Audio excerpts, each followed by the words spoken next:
Breaking news చూస్తున్నాం. Kurnool bus ప్రమాదంలో బయటపడ్డ మరొక సంచలనమైన విషయం. లగేజ్ క్యాబిన్లో 400 కొత్త మొబైల్ ఫోన్ల వల్లే భారీగా మంటలు చెలరేగాయని చెప్పేసి ఇప్పుడే లేటెస్ట్ అప్డేట్ వచ్చింది. 50 లక్షల విలువైన ఫోన్లను పార్సల్ చేశారు హైదరాబాద్కు సంబంధించిన వ్యాపారి మంగనాథ్. ఇటు బెంగళూరులోని ఫ్లిప్కార్ట్కు చేరాల్సి ఉన్నాయి ఆ 400 రియల్మీ కంపెనీకి సంబంధించిన సెల్ ఫోన్స్.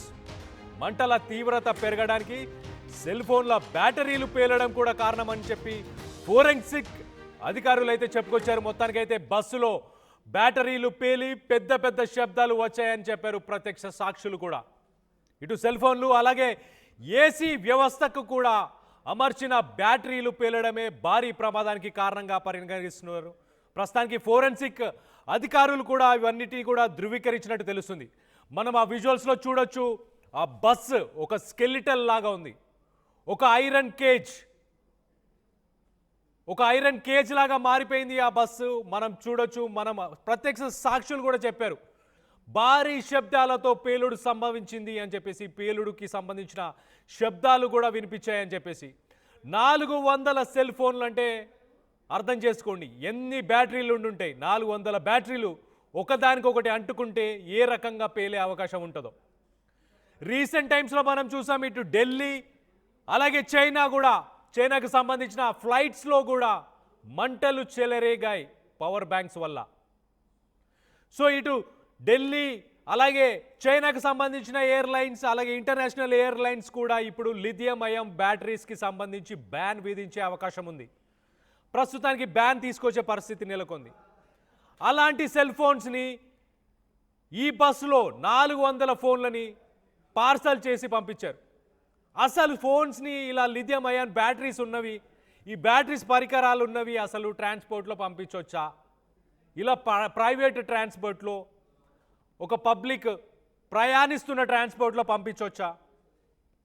ఈ జరిగిన నష్టానికి ఈ మంటలు చెలరేగడానికి ఆ సెల్ ఫోన్ బ్యాటరీలు కూడా ఒక రకంగా కారణమే.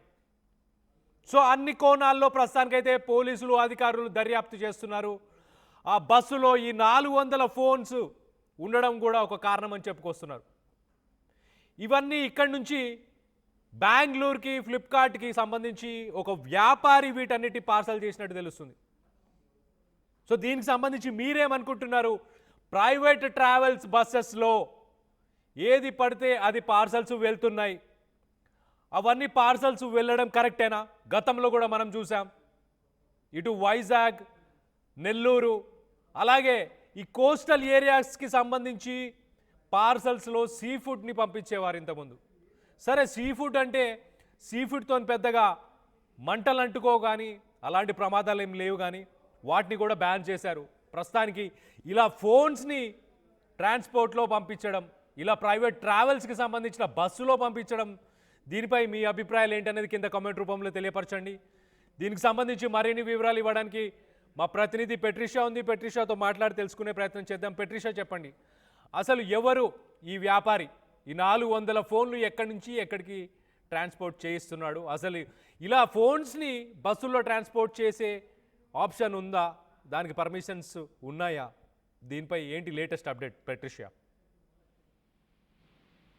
కర్నూలు రోడ్డు ప్రమాదం ప్రస్తుతం అందరినీ కూడా కలిసి వస్తుంది. మరోవైపు కర్నూలు బస్సు ప్రమాదంలో కూడా చాలా విషయాలు బయటకు వస్తున్నాయి. మరోవైపు 400 న్యూ ఫోన్స్ ఏదైతే లగేజ్ క్యాబిన్ ఉందో దాంట్లో భారీగా ఎక్స్పోజ్ అవ్వడము, మంటలంతా కూడా ఎక్స్ప్లాయిట్ అవ్వడం ఇదంతా కూడా జరిగింది. ఈ క్రమంలోనే ఒక బిజినెస్ మ్యాన్ సంబంధి మంగనాథ్ అనే వ్యక్తి కూడా దాదాపు 50 లక్షలు విలువ చేసే రెడ్మీ ఫోన్స్ కూడా ఈ కంపెనీ రెడ్మీకి సంబంధించిన ఫోన్స్ అంతా కూడా 400 ఫోన్స్ ఫ్లిప్కార్ట్ కి పంపించాలంటూ బెంగళూరు నుంచి అదంతా నీట్ గా ప్యాక్ చేసి ఒక కాటన్ బాక్సెస్ లో అంతా కూడా లగేజ్ పంపించడం జరిగింది. ఈ క్రమంలో చాలా ఎక్స్పోజ్ అవ్వడము, మొత్తం అంతా కూడా ఎక్స్ప్లాయిట్ అవ్వడం ఇదంతా వెంటనే జరిగిపోయింది. సెల్ ఫోన్స్ అంతా కూడా వెంటనే సాధారణంగా చూస్తే ఒక్క బ్యాటరీ ట్రిగర్ అయినా అన్ని బ్యాటరీస్ అంతా కూడా ట్రిగర్ అయ్యి మొత్తం బ్లాస్ట్ అవుతుంది. అలా దాదాపు 400 మొబైల్ ఫోన్స్ బ్యాటరీస్ అంతా బ్లాస్ట్ అవుతాయి. చాలా హ్యూజ్ సౌండ్ ఉంటది. అదే కాకుండా ఆ మంటలంతా కూడా వ్యాపించే అవకాశాలు ఉంటాయి. కాబట్టి వన్ ఆఫ్ ద థింగ్ ఏంటి అంటే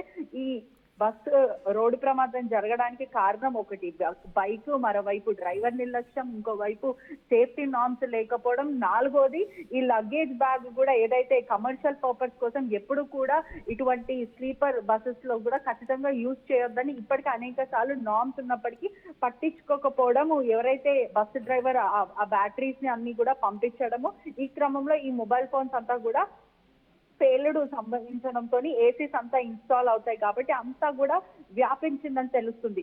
యూజువలీ ఎక్కడ కూడా ఈ నార్మ్స్ కి సంబంధించి చూసుకుంటే ట్రాన్స్పోర్టేషన్ ఇవి ఖచ్చితంగా లీథియం బ్యాటరీస్ ఉంటాయి కాబట్టి ఎప్పుడో బ్యాండ్ విధించారు. ఈ లీథియం బ్యాటరీస్ అంతా కూడా హెవీ రెగ్యులేటెడ్ ఉంటాయి, హైలీ రిస్క్ ఉంటాయి కాబట్టి ఇవి ఖచ్చితంగా కమర్షియల్ పర్పస్ కోసం యూజ్ చేస్తారు కాబట్టి ఈ కమర్షియల్ గూడ్స్ దాంట్లోనే పంపించాలి.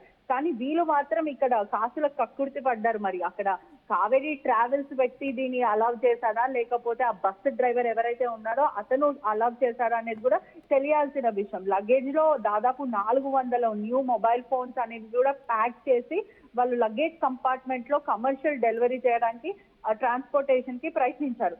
ఈ క్రమంలోనే ఒకటి ట్రిగర్ అయితే లీథియం బ్యాటరీస్ చాలా హెవీ రిస్క్ ఉంటాయి. ఒక ట్రిగర్ అయిన వెంటనే ఇంకొకటి కూడా టర్మినల్ గా అంటుకుపోయే సిచ్యువేషన్స్ ఉంటాయి కాబట్టి అదంతా బల్క్ లో మొత్తం పేలుడు సంభవించిందనే చెప్పొచ్చు. ఈ క్రమంలో 50 లక్షలు విలువ చేసే మొబైల్ ఫోన్స్ అని తెలుస్తుంది. వన్ ఆఫ్ ద రీజన్ అనే చెప్పొచ్చు హైలీ ఈ ఘటన జరగడానికి ఇదొక రీజన్. మరి ఇప్పటి వరకు ఆ బిజినెస్ మ్యాన్ ఎవరు, ఎక్కడి నుంచి వచ్చారు, మరోవైపు పోలీసులు ఎటువంటి ఇన్ఫర్మేషన్ అయితే బయట పెట్టలేరు. మరి business man one of the reason కాబట్టి ఇతను అరెస్ట్ చేస్తారా, చట్టపరంగా ఎటువంటి శిక్షలు వేస్తారు, మరోవైపు ఈ మంగనాథ్ అన్న వ్యక్తి అలా ఎలా చేయగలుగుతారు, మరోవైపు ఈ బస్సు కావేరీ ట్రావెల్స్ వాళ్ళు నిర్లక్ష్యం కూడా ఖచ్చితంగా ఇక్కడ కనిపిస్తుంది. కాబట్టి అనేక కోణంలో కూడా విస్తుపోయే నిజాలన్నీ కూడా ఒకటి తర్వాత ఒకటి కర్నూలు బస్ యాక్సిడెంట్ లో వెలుగులోకి వస్తున్నాయి. Right Patricia, thanks for the latest update. ఎవరి నిర్లక్ష్యం? ఈ మధ్యకాలంలో ప్రైవేట్ బస్సులో ప్రయాణిస్తున్నప్పుడు ఎలాంటి లగేజ్ని దాంట్లో లోడ్ చేస్తున్నారు అన్న దానిపై ఎవరు స్క్రూటినైజ్ చేయట్లేదు, ఎవరు చూడట్లేదు ఆ లగేజ్లో ఏముంటుందని. మీరు ఏ బస్సులో ట్రావెల్ చేసిన ప్రైవేట్ బస్సెస్లో ఎప్పుడైనా గమనించారా? ఎంత వెయిట్ ఉంది, ఎక్కడి నుంచి ఎక్కడికి అన్న దాన్ని బేస్ చేసుకొని మాత్రమే డబ్బులు అడిగి తీసుకుంటున్నారు ఇటు డ్రైవర్ కానీ, క్లీనర్ కానీ, అలాగే ప్రైవేట్ ట్రావెల్స్కి సంబంధించిన యాజమాన్యం కానీ. దాంట్లో ఎలాంటి వస్తువులు ఉన్నాయి, పేలుడు పదార్థాలు ఉన్నాయా, గాజు వస్తువులు ఉన్నాయా, ఇలా ఈ యాంగిల్లో ఎవరు ఆలోచించట్లేదు, ఎవరికి వాళ్ళు బాధ్యత తీసుకోవట్లేదు కాబట్టే ఇలాంటి దారుణాలు చోటు చేసుకుంటున్నాయి. గతంలో కూడా మనం చూసాం, దీపావళికి ముందు కూడా ఇటు ఉత్తర ఆంధ్రాలో కూడా ఇలానే పార్సల్స్లో కొన్ని మందు సామాగ్రిని పంపించారు. దీపావళికి సంబంధించిన పటాకాలు, బాంబులు, ఇలాంటి మందు సామాగ్రి అంతా కూడా పార్సల్లో పంపిస్తే ఒక పార్సల్ కౌంటర్ దగ్గర పేలి అక్కడ ఉన్న సిబ్బంది అంతా తీవ్ర గాయాలకి పాలయ్యారు. సో ఇలా పార్సల్స్లో ఏం పంపిస్తున్నారు, ఏం పంపించవచ్చు, ఏం పంపించకూడదు అన్న దానిపై ప్రజలకు కూడా అవగాహన లేదు ఎంతో కొంత. సో వీళ్ళందరికీ అవగాహన లేకపోవడం, బాధ్యత రాహిత్యంగా ఉండడం వల్ల ఇదందరి మిస్టేక్ అని కూడా పరిగణించాలి మనం ఖచ్చితంగా. ఈ కర్నూలుకి సంబంధించిన ఇన్సిడెంట్ ఏదైతే అయిందో ఇది అందరికీ ఒక సమాధానం, ఒక రకంగా ఒక వేకప్ కాల్ అని చెప్పుకోవాలి. అందరూ దీంతో ఎంతో కొంత ఎడ్యుకేట్ అయ్యి రానున్న రోజుల్లో ఇలాంటి తప్పిదాలు ఎవరు చేయకూడదు.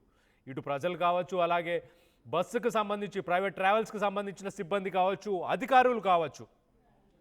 మనం ఈ మధ్యకాలంలో చూస్తున్నాం చాలా ప్రైవేట్ బస్సెస్లో ఫైర్ ఎక్స్టింగ్విషర్స్ కూడా ఉండట్లేదు. అలాగే దాంతోపాటు ఎమర్జెన్సీ సిచ్యువేషన్స్లో గ్లాస్ని బ్రేక్ చేయడానికి ఏదైతే వెపన్స్ టూల్స్ ఉంటాయో వాటిని కూడా అమర్చట్లేదు ప్రైవేట్ ట్రావెల్స్ సంబంధించిన వ్యక్తులు. సో మొత్తం మీద ఈ కర్నూలు బస్సు ఈ ఇన్సిడెంట్కి సంబంధించి 400 సెల్ ఫోన్లు ఈ బస్సులోనే ఒక లగేజ్లో ఉన్నాయి. మొత్తానికైతే ఇవన్నీ కూడా ఒక రకంగా మంటలు వ్యాపించడానికి ఇవన్నీ కూడా ఒక కారణం అని చెప్పుకోవచ్చు. ఇంకొక ప్రాణాన్ని మేబీ కాపాడే ఒక అవకాశం ఉండేదేమో ఈ మంటలు వ్యాపించకపోయి ఉంటే. సో ఒక్కసారిగా ప్రస్తుతానికైతే కర్నూలు బస్సు ఇన్సిడెంట్కి సంబంధించి లేటెస్ట్ అప్డేట్, 50 లక్షలకు సంబంధించిన సెల్ ఫోన్స్, కొత్త సెల్ ఫోన్స్ని ట్రాన్స్పోర్ట్ చేస్తున్నారు. మంగనాథ్ అని ఒక వ్యాపారి హైదరాబాద్ నుంచి ఈ ఫోన్స్ని ట్రాన్స్పోర్ట్ చేస్తున్నట్టు తెలుస్తుంది. మొత్తానికైతే దీనికి సంబంధించి ఫోరెన్సిక్ అధికారులు ఇప్పుడు దానికి సంబంధించి ఆధారాలను సేకరిస్తున్నారు. ఇలాంటి సంఘటనలు జరగకుండా ఉండడానికి ఇలాంటి వాళ్లకు ఏం శిక్షలు వేయాలి, ఏం చేయాలి అన్న దానిపై మీ అభిప్రాయాలు ఏంటి అనేది కింద కామెంట్ రూపంలో తెలియపరచండి.